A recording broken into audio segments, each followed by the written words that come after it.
Welcome to Meet Your Mentor. I'm Jack Scott, your host and the Chief Operations Officer of the Mentor Project. For these next few minutes, I will be interviewing one of our world-class mentors. As you listen, you will gain insights into their individual lives as they share their personal journeys of their successes and failures. We will discuss some of the best and worst career advice they have ever received, and I will have them describe in their own words what it means to be a mentor. So without further ado, let's get to it. Hello, everyone, and thank you for joining us today. I am your host, Jack Scott, and I am here today with one of our mentors who is coming live from Argentina. So just to let you guys know, there is a little bit of lag, but Javier and I have kind of figured out how we're going to work through that lag. Javier Francario was born in Buenos Aires. I probably messed that up, but he'll correct me. Argentina, where he has spent the majority of his life. He is a science teacher in physics, chemistry, biology. And if that isn't enough, he's also a mathematician. He's a huge fan of astrology, meteorology, geology, military history, and all human devices from a simple screw to a complex space rocket. Once Javier completed secondary school, he discovered his passion for science. He initially started learning about naval activities, and later his focus changed to natural science, but more specifically to meteorology and geology. As time went on, he soon realized he wanted to teach science, which led him down the path of becoming a mentor to so many kids around the world. Some of his studies include forensic science, epidemiology, Arduino, meteorology, which I will need to know more about that, and then also just general STEAM activities. Javier, I am so excited to have you on the show today. How are you doing? Thank you very much, Jax. I am doing very, very well. I am very excited for this interview and the possibility to see other kids to inspire to change their life with my experience. Yeah, you're a wealth of knowledge. We worked on the hackathon that the Mentor Project just had. You spearheaded all of that. Your background is so amazing. Can you share with us in a few sentences and tell us a little bit about who you are and how you got to where you are today? A little bit about your career. Well, a little bit about my career. I started in the secondary school with not so enthusiasm. I have to admit that, because I don't feel the challenge in the secondary school. I discovered the challenge when I left the secondary school. And in that moment, I discovered the world of the science. Yes, so I started studying there physics, chemistry, biology, math. And from that point of view, I started and I noticed that my curiosity is not ending up. All the time I want to learn more and more. So that's inspired me to cover just big areas of the science and not be only in one. Yes.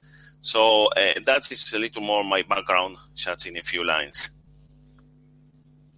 I love that. The wealth of knowledge that you have. I mean, it spans so broad, and it's amazing. Being in this field and having such that broad experience, what is something you have found to be the most rewarding within being a teacher within science? And that some students said that they are going to continue studying engineering or science because of my inspiration and all the knowledge that I can transmit in that area. That is the biggest candy that we can receive as a teacher, no? That students are going to follow some areas that you cheat me during these years just because of that. How many children do you teach? How many kids do you teach right now? I know we just finished the hackathon, and how many students did we have for the hackathon? 16 students we have from USA and Argentina. I normally teach between almost 300 kids per year. Wow. Do you do that all in person, or is it? No, it's more or less the average number that I have of students. Between 200 and 300, depending on the year. And the courses, how big they are. And normally it's 250, more or less, per year. And the amazing is I remember all the name of my students, 250 kids, and I remember the name of all of them. And I can say something particular about them, That is a huge effort also, but it's very glad to do it. That's amazing. Yeah, absolutely. And to remember all of their names and know information about each of them, that's so rewarding. So the students that you teach, what are their ages typically? Are you working with older kids, or is it a broad range? No, it's a huge range. I start with kids in some schools with 12-year-old until 18. And in one school, sometimes I have also the kindergarten kids, 2 or 3 years old until 18 years old. So I cover a huge amount of kids, giving classes of science experiments, visit them and explain things and all that. So it's amazing how many help I need, because I used to work with teenagers, and sometimes for the kindergarten and for primary, I need the help of the teachers because the vocabulary maybe and the explanation are so complex that I need help to put more on the soil, I love that. Yeah. So we know that you're a teacher, and many times people will say that teachers are mentors. And I think that is an accurate statement. And we are very fortunate to have you coming over as a mentor here at the Mentor Project. But I want to know from your words, what does it mean to be a mentor here at the Mentor Project, providing your skills to children around the globe? My idea is that I can show you that you never achieve your highest. Yes, you always come to be bigger and bigger in knowledge, and you never have a ceiling, So my idea is that to demonstrate them that you never have a ceiling, no matter what's happening in your life, no matter what others say, you all the time you can be better, and you have to be sure about what you want to obtain, and you need to know how you're going to obtain, and sometimes you need guidance or just a companion that give you a hand during your experience. Yes, so I try to do that, to give them some guidance and some experience for they can pass through these projects and all the projects that we made easily and quiet, and they show that they have the possibility to know with people that have a lot of knowledge in a lot of different areas. Wow, so you use your personal experience as a way to teach your mentees and your children. Yes, exactly. For example, yesterday we have a tornado here in Argentina, and I sent a note to all my students to know, you see that we have tornadoes in Argentina? Because sometimes, because they didn't appear in the news, they cannot believe it that we have tornadoes in Argentina. And we are the third part of the world that we have tornadoes. Behind Canada and USA, we are the third position in the world with tornadoes. So that is incredible, That is impressive. Wow, yeah. So if you could, and this is going to be probably a little challenge for you, could in one single word surmise what a mentor is from your own words, what would it be? What would that one word be, and why? I said that's going to be companion. Because a mentor don't have to be someone that have to tell what you are doing wrong. They have to tell you how you can improve your stuff, and how you can be a better person, and how you can create new things, and not put a ceiling. Because sometimes the teachers and other people believe that we are going to put some ceiling to the kids, and the idea is not to that. The idea is to companion, to create them, believe in them, and helping for be a better person, and they demonstrate that. Absolutely. I couldn't agree more with you. Within your career, you've done a lot, and you have gone through such a broad diversity within your education, which I love. And I think that more people should do that. A lot of times you get kids that are pushed directly into college, or their parents tell them to do X because of, a lawyer, because maybe their father was a lawyer. But what is What if you were talking to a mentee right now and they were considering going into science or maybe some of the areas that you've been in? What would be some advice that you would provide to them to maybe help guide them in their decision making process of where they might want to go, if it's math or more science, things like that? They are not to be afraid of their decisions, and they have not to be afraid to mistake in their life, because from the mistakes we learn. I study a lot of different things, and I don't finish a lot of different studies that I made during my whole life, because I realized that it was for me. I realized that it's not what's the way that they explain to me the things, it's not what's my way, or because I am very curious. So you never have to forget that. We learn from the mistakes. You don't have to be afraid of the mistakes, and you never have to lose the curiosity. Yes, the curiosity is one of the most important things in every challenge that we're going to take in their life. Yes. For example, I went to a museum and I saw about glaciers and glaciations, and I bought a book to learn more about that. And that kind of things is the things that allow to us to be better in the life. Curiosity. Well said. You talked about not being afraid of mistakes, and mistakes can sometimes be viewed as failures. Are there any failures in your life that you've gone through that kind of changed the direction of your life, or that you can think of right now that impacted you in a positive way to kind of help you and guide you in your career path? Yes, I made a lot of different mistakes. I study a lot of different careers, and in the middle of the career, I realized that what's my object or the way that I was doing. For example, I study biology for being a teacher of biology, and study half of the career. And when I was there, I said, I want to do this during the rest of my life, that every have to be memorized and repeated like a parrot. I said, no, it's not my way. It's not the way that I like it. So I changed the career. And that's given me the opportunity and the realize in which way I want to teach my students. So that is the reason why I said from every single mistake, we learn a lot. Absolutely. And failures, I believe, for the high achievers, you have to fail to figure out the best way of approaching something differently. So failure is not a negative, and neither are mistakes. You just learn a better way of approaching it. So I love that. What was one of the biggest accomplishments you've had in your life to date that really impacted your life? And it's just something that put out all of this energy into your life because of this accomplishment.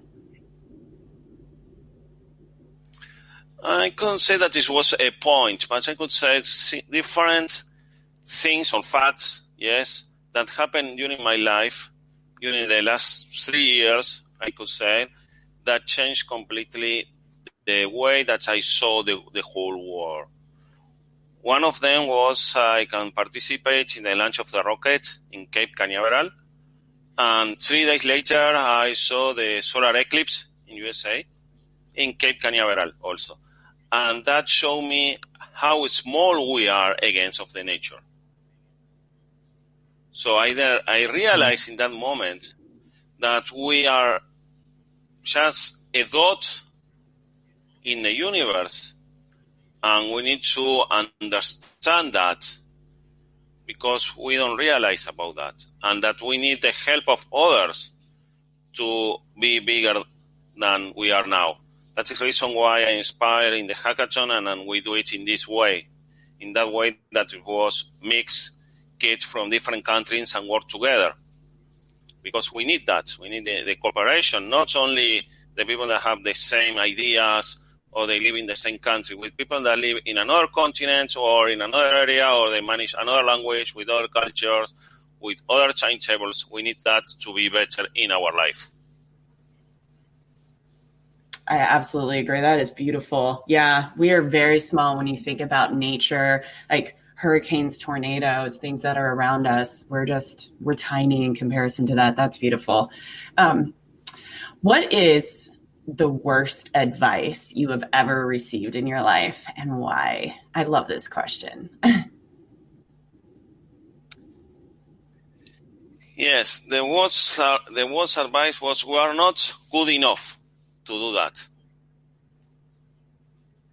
You know, it was incredible how that small phrase can impact you when you are convinced that you are good enough or you are good in some areas, yes? So that was the worst advice that I received. Like, okay, don't go further because you're not going to obtain anything from that, yes? In that moment, I take like a frustration and said, okay, I give up and move to another shit, you know?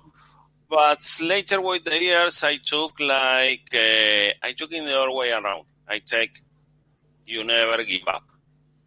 So I turned that ugly comment, that awful advice, in something very positive. You never give up. So I never give up with anything. I can take more time, less time, I can leave it for a while, but I never give up with anything. That's so beautiful. What is the best advice that you've received and why?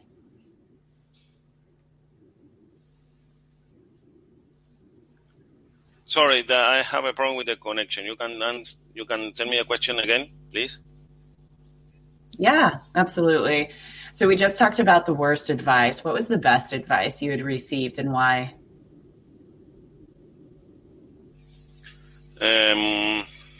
That the best advice is that you never have to lose the curiosity, you know.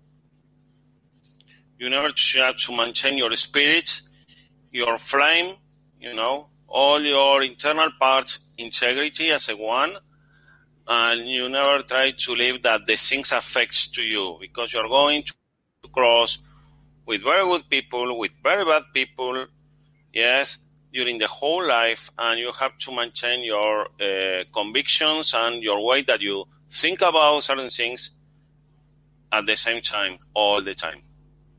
That's, I believe, that is the best advice that someone can receive.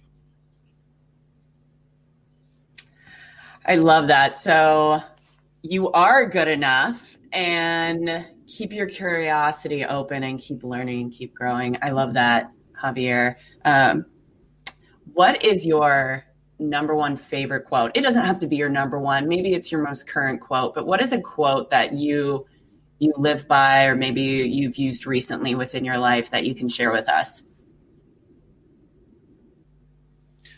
I believe that I don't have a one, yes, but I believe that I mentioned before, it's never give up, you know, like that is the quote, and follow your dreams,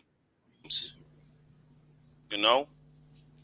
For example, I love to travel to strange places because of the complex of the place, you know, because there are places that the people go and maybe they don't share the experience and all that.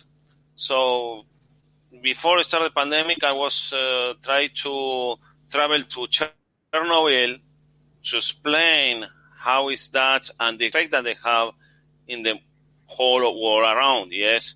Because we saw Chernobyl, we saw Fukushima, but we don't realize as a person how it affects our life and the way that it's going to affect the whole world if something bigger happen like that, yes? So that is one of the things, no, the curiosity, and try to be and transform the world with actions, not with words. Yes. Mm-hmm. Absolutely. So Javier, we're coming to the end of this amazing interview, but before we hop off, I want to make sure that the listeners have a way of contacting you. What is the best way for the listeners to be able to reach out to you? Is it email or maybe LinkedIn? Yes, they can follow me by, I have a webpage, but it's very long, the name. So I'm going to leave my email. That is the first two names that appear here in the name, Javier Sabas, yes, at hotmail.com. Yes, exactly. You are me shocked with that. Yes, they can write me at email very well, and we can have a very nice chat conversations about all these things. I love it. Javier, you have been an absolute joy. Thank you so much and have a great day. Thank you to all our listeners and sponsors who have made this podcast possible. You can check out all our content by going to our website at mentorproject.org. We'd love for you to contact us to get more involved. See you next week when we talk with another one of our amazing mentors.